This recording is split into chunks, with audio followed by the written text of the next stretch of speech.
ഒന്നാം തീയതിയിലെ മദ്യനിരോധനം ഒഴിവാക്കണം. അത് വിനോദസഞ്ചാര മേഖലയുടെ ആവശ്യമാണോ, ബാർ ഉടമകളുടെ ആവശ്യമാണോ? 2, ബാറുകളുടെ പ്രവർത്തന സമയം കൂട്ടുക. ബാറുകളുടെ പ്രവർത്തന സമയം കൂട്ടുന്നത് ഈ വിനോദസഞ്ചാര മേഖലയെ അങ്ങ് പുഷ്ടിപ്പെടുത്തുന്നതിനാണോ? അല്ല, ബാറുകൾക്ക് വരുമാനം കൂട്ടുന്നതിനാണ്. മൂന്നാമത്തേത്, പുതിയ എക്സൈസ് പരിശോധനകൾ. അടുത്ത കാലത്ത് തുടങ്ങിയ എക്സൈസ് പരിശോധന ഒഴിവാക്കണം.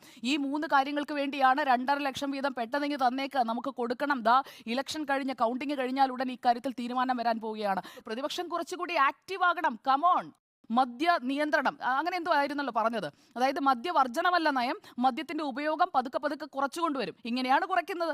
നമ്മുടെ നാട്ടിൽ ടൂറിസം വളരണം. പക്ഷേ വിദേശത്തു നിന്ന് വരുന്നവർക്ക് 1-ാം തീയതി മദ്യപിക്കാനായി ഡ്രൈ ഡേ എടുത്ത് മാറ്റി കൊടുത്തുകൊണ്ടുള്ള ഇളവല്ല അവിടെ വേണ്ടത് എന്നുള്ളതാണ്. ഇതൊക്കെ നമ്മൾ അങ്ങ് വിശ്വസിക്കണം. തൊണ്ട തൊടാതെ വിഴുങ്ങണം. മലയാളി എന്താ പൊട്ടനാണോ? മലയാളിയെ പൊട്ടനാക്കാൻ നോക്കുകയാണ്. ഉള്ളത് പറഞ്ഞു കഴിയുമ്പോഴത്തേക്കും പൊള്ളും.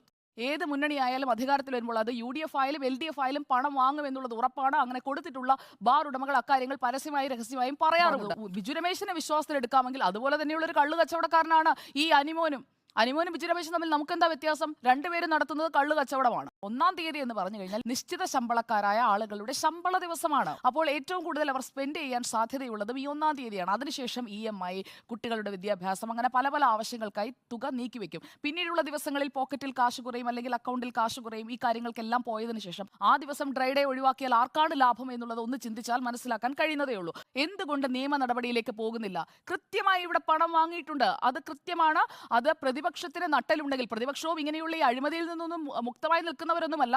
അതുകൊണ്ട് തന്നെ നട്ടലുണ്ടെങ്കിൽ അവർ ഈ വിഷയം കൃത്യമായി ഉയർത്തിക്കൊണ്ടുവരണം. അന്ന് KM മാണിയെ വേട്ടയാടിയത് ബിജു രമേശിന്റെ ഒരു ചർച്ചയ്ക്കിടയിലെ പ്രസ്താവനയെ പിടിച്ചുകൊണ്ടാണെങ്കിൽ ഇതിലെ തെളിവുകൾ പുറത്തു വരട്ടെ.